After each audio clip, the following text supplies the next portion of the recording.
अस्सलाम वालेकुम। जैसे कि हमने पिछली वीडियो में ब्रेन जो था वो इनकम्प्लीट पढ़ा था, तो आज उसको कंप्लीट करने वाले हैं। जैसे कि फोर ब्रेन हमने पढ़ लिया था, जो मुश्किल था। फोर ब्रेन ब्रेन का एक टफ पार्ट होता है, ठीक है। तो मैंने यहाँ पूरा स्ट्रक्चर लिखा है और आज को आपको मैं बस फोर ब्रेन के यहाँ ब्रेन पार्ट्स बताऊंगा, कौन कौन से, मतलब उनका वर्क नहीं बताऊंगा, क्योंकि मैंने पिछली वीडियो में तो जो था वो ब्रेन के बारे में फोर ब्रेन के बारे में पढ़ाया था आपको। मगर आज हम पढ़ेंगे मिड ब्रेन और हाइंड ब्रेन। इन दोनों का हमारे ब्रेन में क्या काम होता है, ये क्या कौन सी चीज जो हम करते हैं पूरी लाइफ में, उन चीजों कौन कौन सी चीजों को कंट्रोल करते हैं, ठीक है। तो फोर ब्रेन तो हमारा हो गया था। तो यहाँ पर मैंने एक वेन डायग्राम पूरा ब्रेन का पढ़ाया है, तो मैं आपको वेन डायग्राम का पूरा ब्रेन का ये समझा देता हूँ। उसके बाद चलते हैं मिड ब्रेन के पास और हाइंड ब्रेन के पास, ठीक है। तो पहले ये जो रेड का लार्जेस्ट पार्ट है इसको बोलते हैं सेरिबेलम में लिखा हुआ है, ठीक है। और ये जो अंदर एरोज लिखे हैं उसको बोलते हैं थैलामस, ठीक है। जहां पर मैंने रेड रेड कलर किया हुआ है उसको बोलते हैं फोर ब्रेन, ठीक है। इसको मैं लिख लेता हूं, फोर ब्रेन कर लेता हूं, ठीक है। ऊपर लाइन है, जहां जहां भी मींस ये लाइन नहीं, अगर ये एक मिनट, ये इसके अलावा ये और ये, ठीक है। ये पूरा फोर ब्रेन है, इसलिए तो फोर ब्रेन को लार्जेस्ट पार्ट कहा गया है ब्रेन का, ठीक है। तो उसके अलावा थैलामस इसको बोलते हैं। और ये तीन आपको एक ये ब्लैक शक्ल का आपको दिख रहा होगा, छोटा सा है, ठीक है। उसको बादाम शेप का जो आपको दिख रहा है यहाँ पर अनबॉक्ड शेप का, उसको बोलते हैं एमिगडाला, ठीक है। एमिगडाला भी आपको पढ़ा था, वो लिम्बिक सिस्टम में था, इमोशंस को हमारे कंट्रोल करता है। उसके अलावा यहाँ पर दो, इसके अलावा उसको बोलते हैं हिप्पोकैम्पस, और यहाँ पर एक दूसरा है उसको बोलते हैं हाइपोथैलेमस, ठीक है। और यहाँ पर एक दूसरी ये पतली सी चीज है इसको बोलते हैं ये पिट्यूटरी ग्लैंड, इसको क्या बोलते हैं पिट्यूटरी ग्लैंड। ये अभी हमारा काम का नहीं है क्योंकि ये एंडोक्राइन सिस्टम होता है, ये अभी ब्रेन में आपको मैं पढ़ाता नहीं, उसको बाद में कभी एंडोक्राइन सिस्टम पढ़ाएंगे तो हम उस तरह से कर लेंगे, ठीक है।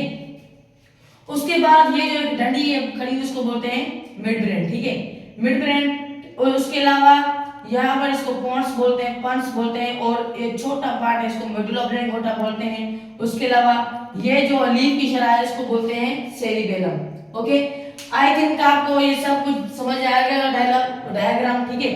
तो शुरुआत करते हैं। मिड ब्रेन, ये जो आप देख रहे हैं ये वाला जो रेड कलर का ये मिड ब्रेन है। मिड ब्रेन क्या करता है, ठीक है। ये जो निचले वाले पार्ट्स हैं जिसको हम बोलते हैं हाइंड ब्रेन, उसको और फोर ब्रेन को आपस में कनेक्ट करता है, ठीक है। हमारे नीचे से जो भी मैसेज आते हैं सेंसरी पार्ट्स से, जो भी मोटर है, क्योंकि इसके नीचे हमारे क्या है स्पाइनल कॉर्ड है, वहां से हमारे मैसेज आते हैं, वहां से लेकर सेरिबेलम तक जाने के लिए न्यूरॉन्स होते हैं। मगर यहाँ पर एक सफर होता है, उसको तय करना होता है, वो कौन सा होता है मिड ब्रेन का होता है, जिसको क्या करना होता है, उसको कंप्लीट करना होता है। मिड ब्रेन आपको बता दो क्या करता है, कनेक्ट करता है फोर ब्रेन को हाइंड ब्रेन के साथ, ठीक है। इन दोनों ब्रेनों को आपस में जो ब्रेन के पार्ट्स होते हैं इनको कनेक्ट करने में मदद देता है कौन सा पार्ट, आपको समझ आएगा क्या कौन सा पार्ट, मिड ब्रेन। इन दोनों पार्ट को आपस में कनेक्ट करने में मदद देता है, ठीक है। उसके अलावा होता है हाइंड ब्रेन। हाइंड ब्रेन के तीन पार्ट्स मैंने अलग अलग लिखे हुए हैं, सेरिबेलम, पंस और मेडुला ऑब्लंगोटा। ये तीनों पार्ट्स अलग अलग हैं, इसके हैंड ब्रेन के पार्ट्स हैं। जैसे कि हमने फोर ब्रेन के भी थे अलग अलग तीन पार्ट्स थे, वैसे ही यहाँ पर हैंड ब्रेन का क्या है, सेरिबेलम, तीन जो अलग अलग पार्ट्स हैं। इसको हम सेकंड लार्जेस्ट पार्ट बोल सकते हैं क्योंकि ये तीन पार्ट्स होते हैं ब्रेन में। फर्स्ट था फोर ब्रेन जो लार्जेस्ट पार्ट था, सेकंड पार्ट है मिड ब्रेन। मिड ब्रेन तो छोटा सा था, इसका कोई पार्ट्स नहीं थे, इसलिए थर्ड लास्ट है, ठीक है। तो hind brain second last means second बड़ा हो सकता है, मींस ब्रेन का पार्ट हो सकता है, ठीक है। सबसे शुरुआत करते हैं सेरिबेलम।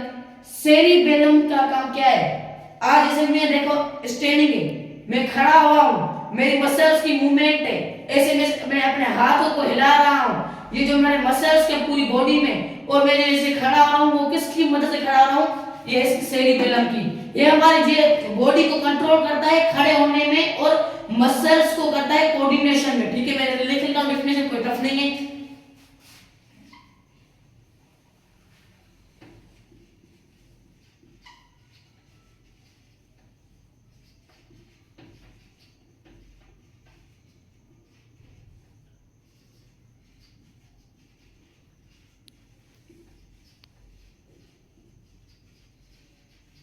ठीक है, मैंने क्या लिखा है definition, muscles coordination and straining of body means कैसे मैं ऐसे हाथ क्यों हिला रहा हूं, स्केलेटन से हमारी पूरी बॉडीज में स्केलेटन से स्केलेटन्स को मूवमेंट करने में कौन सी चीज है, गोश्त की टुकड़ा होता है, इसको हम बोलते हैं क्या, मसल्स। मसल्स के दो काम मैंने आपको बताए थे, जो मैंने सर्कुलेटरी सिस्टम में बताए थे, मसल्स के दो काम होते हैं, वो मैंने वहां पर बताया था। ठीक है, मसल्स की कोऑर्डिनेशन, जैसे मैं ऐसे मिसाल दो, मेरे किसी ने क्रिकेट खेल रहा हूँ, किसी ने छक्का मारा, मेरे मुंह में बाल लगने वाला, ठीक है, मैंने ऐसे अपनी मुंडी जैसे हिलाई, क्यों हिलाई, कैसे की मदद से हिलाई, यहाँ पर मसल्स होते हैं जिसकी मदद से मैंने अपने स्केलेटन को मूव करने में मदद देते हैं। ठीक है, और उसके अलावा जब मैं खड़ा हूँ, अगर आप लोगों ने कभी कभी एक इंसान को नोटिस किया होगा, ऐसे खड़े होते हैं, ऐसे टांग हिला रहे होते हैं, या कैसे मींस खड़े ऐसे ही नहीं होते, क्योंकि उनको क्या होता है, सेरिबेलम मसला होता है, उनको स्टैंडिंग करने में क्या दिक्कत होती है, उसको मसला होता है, इसलिए उनको सेरिबेलम में होता है। ठीक है, और उसके अलावा आते हैं पल्स। पल्स क्या है, पल्स इनवॉलंटरी मस्कुलर ऑर्गन्स को मदद देते हैं, इनवॉलंटरी चीजों को कंट्रोल करता है, जैसे कि rate and pattern of heart beat. ठीक है, ये होता है rate and pattern of heart beat. Rate and pattern कैसे, हार्ट कैसे मूवमेंट कर रही है, उसका कैसे मींस लहजा कैसे चल रहा है, वो सबको कंट्रोल कौन करता है, पल्स करता है। ठीक है, और उसके अलावा हम सांस लेते हैं, कहीं तक ये हमारा वॉलंटरी है, कहीं तक इनवॉलंटरी है। और आपको बता दूं, इनवॉलंटरी और वॉलंटरी में फर्क क्या होता है, ये दो चीजें होती है जो मींस अलग अलग पार्ट्स होते हैं, जो इनके अलग अलग माना होती है। इनवॉलंटरी मसल्स कौन सी चीजें होती है, जो हमारे इंसान के काबू में ना हो, अगर हार्ट बीट है, ठीक है, उसको हम कंट्रोल नहीं कर सकते, जितनी भी कोशिश करें उसको कंट्रोल नहीं कर सकते, क्योंकि वो इनवॉलंटरी फंक्शन है, उसको आप खड़े नहीं कर सकते, क्योंकि वो एक इनवॉलंटरी फंक्शन है। और एक सांस लेना, आप एक हद तक वो आपको वॉलंटरी है और एक हद तक वो आपको इनवॉलंटरी है।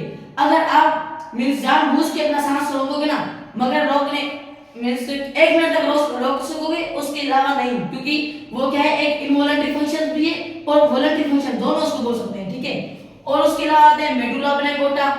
मेडुला ऑब्लिंगोटा ये क्या करता है, रेट एंड पैटर्न। ठीक है, रेट एंड पैटर्न क्या करता है, वो कैसे कर रही है उसका काम बताता है भाई, वो एक ही पैटर्न में कैसे ही कर रही है वो हमें बताता है, कौन, पल्स बताता है। और मेडुला ऑब्लिंगोटा क्या बताता है, वो भी ऐसे ही हमारा वो बताता है कि इनवॉलंटरी फंक्शंस।